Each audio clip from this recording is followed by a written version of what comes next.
In this video, I am going to continue with the history of the Russian Revolution, although with a slightly more crumpled backdrop, as the flag has been out on the anti-racist protests of the summer of 2024.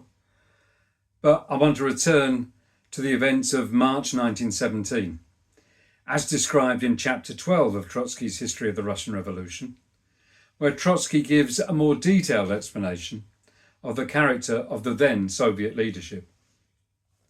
And he makes the point that in the Menshevik social revolutionary bloc, the dominant place belonged to the Mensheviks, in spite of the weight of numbers on the side of the social revolutionaries.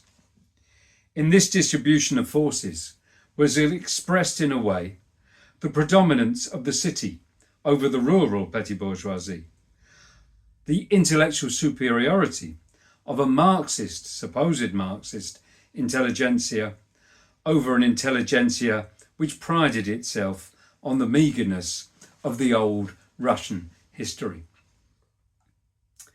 Now, the president of the Menshevik faction of the Duma, Tseretelli, had become almost automatically the president of the Soviet Executive Committee, the EC.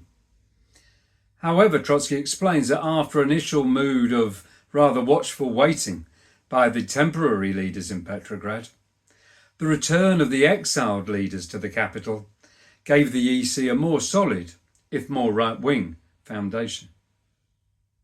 And in particular, when the Menshevik Tseretelli returned on March the 19th, he immediately took over the leadership of both his Menshevik party and indeed the whole Soviet EC. Trotsky explains how, with the support of other leading Mensheviks like Dan and Skobalov, the Soviet leadership was turned sharply to the right. Now, all these Mensheviks had previously been anti-war Zimmerwaldist socialists, in other words, those that had supported the Conference of Anti-War Socialists held in Zimmerwald in 1915, discussed in one of the earliest videos. But they now proclaimed that the war should be supported as supposedly a struggle in defence of the revolution.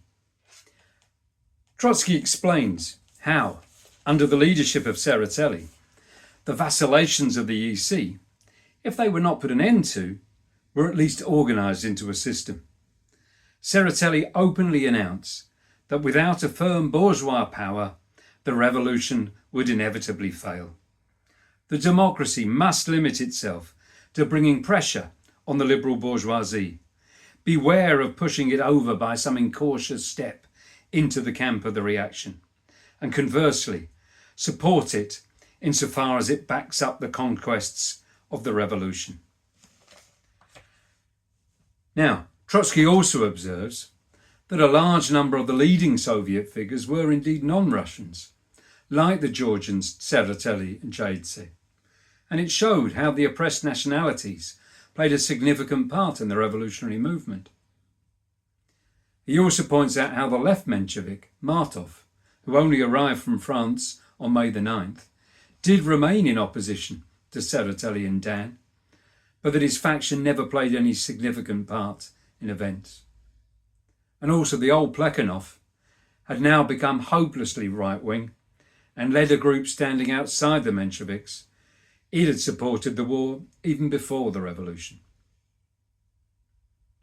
The Narodnik leaders were also largely of little significance, Kerensky being by far the most talented. He decided to formally join the Social Revolutionary Party, but continue to act totally independently of it. And the various non-party men who had taken an important role in the initial days of the Soviet, for example Sukhanov, began to lose influence as the official party leaders began to return in greater numbers from exile. And the Bolsheviks also swung to the right under the influence of the newly arrived Kamenev and Stalin in mid-March. So much so that Trotsky notes that the distance between the Soviet majority and its left opposition had become by the beginning of April even less than it was at the beginning of March.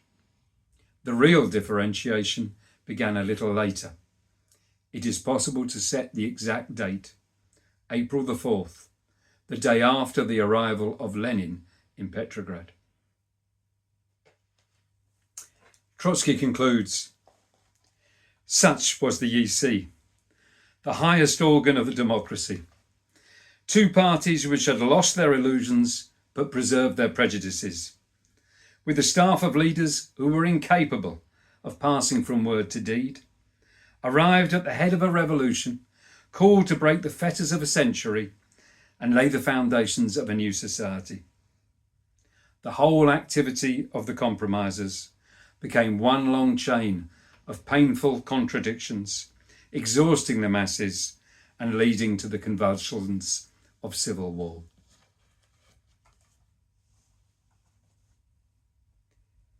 Now, by the middle of April, even the Executive Committee had become too broad a body for the leading compromisers, and a right-wing bureau was set up.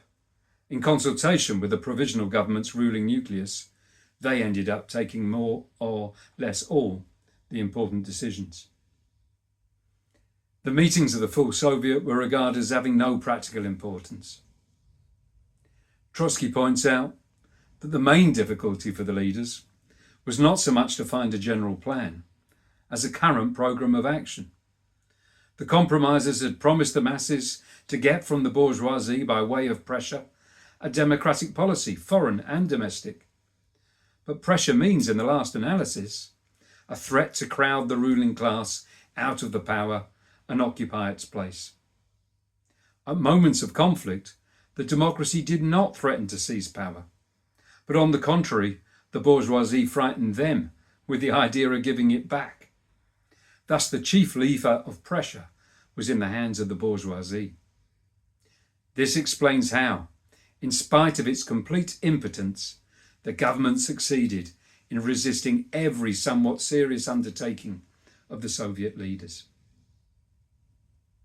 However, just as the Bureau was being formed and the right wing seemed to have full control of the situation, then, according to one of Kerensky's allies, exactly at this moment, they let slip from their hands the leadership of the masses. The masses moved away from them. And as Trotsky relates, "These complacent rulers of destiny thought that in entrusting the leadership to them, the Soviets had essentially completed their task. The future will soon show them that this is not so. The masses are long-suffering, but they are not clay out of which you can fashion anything you want to. Moreover, in a revolutionary epoch, they learn fast. In that lies the power of a revolution."